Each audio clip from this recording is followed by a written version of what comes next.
Because we have been playing at this political game for 150 years. We know the system inside out and backwards. And we ain't playing. Other groups still got to learn it. If you're Putin, you don't know the whole system. If you come from Cuba, or you from Venezuela, or you coming from other countries, you don't know. American blacks know the system. And that's why we've mastered it to this effect. But again, the next stage in the 21st century is parlaying all of this energy into a mandate for a real addressing of real problems with actual tangible solutions that we can see and count. We have to be able to count the impact of Joe Biden in our Black communities and in our brown communities, in our poor communities, and in all of the other communities that are organized. We have to be able to measure the Biden impact on Black America as soon as we're able to begin pulling in the impacts. And what we start with right now, the thing that's in play right now is appointments. So we need to count his appointments to Trump's appointments to Obama's appointments to give him some help. Give him some help. Yeah, give him some help. Just to see if he is appointing as many Black people as Bush did or as Trump did. Right? Trump, Trump, you got the Surgeon General, you got the attorney, you had the head of HUD, you had one or two other people in Trump's otherwise really white administration, right? Yeah. Clinton had a number of Black high-profile people. That's my point. Is we have to. That's just one measure. Is appointments and high-profile Black political leaders. But we have got to be able to see construction jobs. We have to be able to see BOCES programming. We have to be able to see things like Upward Bound programming. We need to see things like Job Corps programming. That's real stuff. And those are things that our young people can benefit that don't need to go into a $100,000 debt college education to listen to a brother like me, because that's what my students are paying. And some kind of housing initiatives or housing. At the local level, we need people to be committed to foster students and the students that are getting independence that need housing. Like you're saying, the newly liberated young people who reach 18, I think it is, or 21 in California. Yeah. That's a whole group of young people that feed into the incarceration system and the prison system that nobody thinks about because they're already blown away people. So what I'm trying to say, again, is there's so much work on so many fronts that needs to be done. But the most powerful point for us to weaponize is our culture as we do all the other work in all of the other front areas. Black culture is Black people's nuclear weapon, and I mean that in the most affirmative, positive sense, not in a violent way. I mean it in an affirmative way of saying, that's your power, people. Your dancing, your music, your religion, your thinking, your rhetorical skills, your poetry, your writing, your teaching. You are an amazing people. Professor Taylor, I want you to give me your definition of Black. Black to me is blue. That's Black. Black is blue. And I mean that in the sense of the blues. Black is the blues. And being Black to me is related to the blues, and the blues is related to being Black. In the South, in Mississippi, it's redundant to say Black and blue, under American conditions. How you define Black, academics from, the humanities debate and go back and forth and trouble the category of Blackness, and they splice it and then give you all these exceptions that are not the rule, all these, unusual scenarios with X, X, Y, X, X, X. Is added XX. How does that make me fit in your binaries? Well, you have to do all of that special work to get out of it. But generally speaking, I think, we have to recognize that, there's a cultural wellspring from which the African-American community and Latino communities operate, and Native American communities too.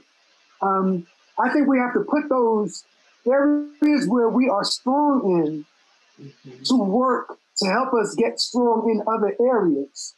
So right now, Sunday morning, if it wasn't for COVID, our churches would be full, our people would be there, the pastors would be showing their skills, the deacons would be showing leadership, the women are organizing, and I'm not assuming the women aren't the preachers and the leaders too. I'm not trying to genderize it all. I'm trying to get through a painted scene. And you got, you got all this dynamic Black energy, Black people coming from all of their stress, out of work, out of family dynamics, out of all of the rags and tatter of their Black lives, struggling, trying to make ends meet.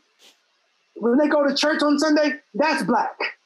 You know, and it ain't like everybody else's. Everybody got their own thing, but you ask what Black is. And to me, Black is being blue in America. And I think James Baldwin and Amiri Baraka, understood that idea. I think Count Basie understood, what I mean. In fact, the picture right there is Miles Davis. That's Miles Davis, right? And so, to me, Howlin' Wolf and Muddy Waters and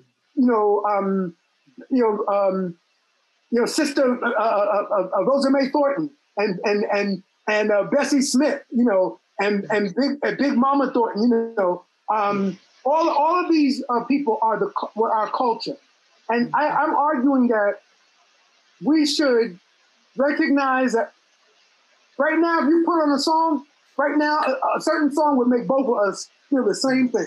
Where you are and where I am right now, you put on, let's say, hypothetically, from our generation, Cheryl Lynn's To Be Real, right now. It's going to bring back a lot. Just that boom. What you find? We're going to be sitting there, right? And I see that classroom where I can be in my classroom and somebody's radio will come on or their music will come on, and all the students all of a sudden just start dancing together and shit. I'm like, and that's it. It's a rhythm. Jewish people understand who they are as a people, and they're not confused. We allow ourselves to be confused about who we are as a people because of the noise of whiteness and the noise of them requiring us to conform and assimilate and otherwise compromise. Go out of ourselves. And what I'm saying is, they just showed us who they were. And if you're still trying to appeal to that, then you go ahead and sell your soul to that. But they showed you what they're willing to let happen in this country. Look, didn't you see those fangs? Didn't you see those fangs? So a lot of Black people got a rude awakening in November. They got a rude awakening, 70 million rude awakening, and said, wow, we live in that country. After all we all know, no matter whether you downplay it or not, we all saw the same show, and y'all said more. Dr. Taylor, one more. Let me just say this. With that, I say they've given us permission to turn our backs on them and focus on our own community development and from issue to issue, work with whoever else is interested in working with us. But I really do think what Black men in particular have been trying to say, especially through these rappers, is we need somebody to speak to Black issues specifically, not just Q. All of them were saying, who gonna talk to the brothers? Because so much of the Black feminist movement, the intellectual movement, they have plenty of sisters out there on the forefront. Many of them are my good friends and allies and colleagues. I support them 100%. But there are plenty of sisters out there on the front lines engaging on intersectional analysis and advocating. I could name Tommy Curry amongst Black men.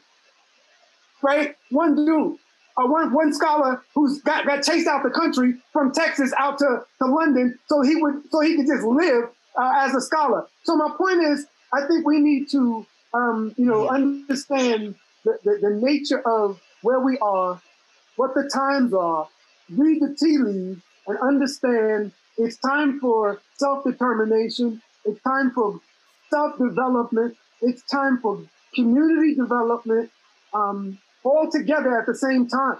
All of this is what must be the energy of now. Anybody who's satisfied that they help Biden win and doesn't stay engaged on some level then they think that's all they needed to do. But the truth is, in order for there to be the kind of impact and change people have been marching and protesting for, from policing, like consent decrees, and just changing the national attitude about policing from when Trump said at Suffolk County Police Department, hit him in the head, rough him up. Well, Biden's already sounding like one of the greatest presidents in American history, just in his tone, the way he's calmed everything, the way he's saying to America, we're going to be all right.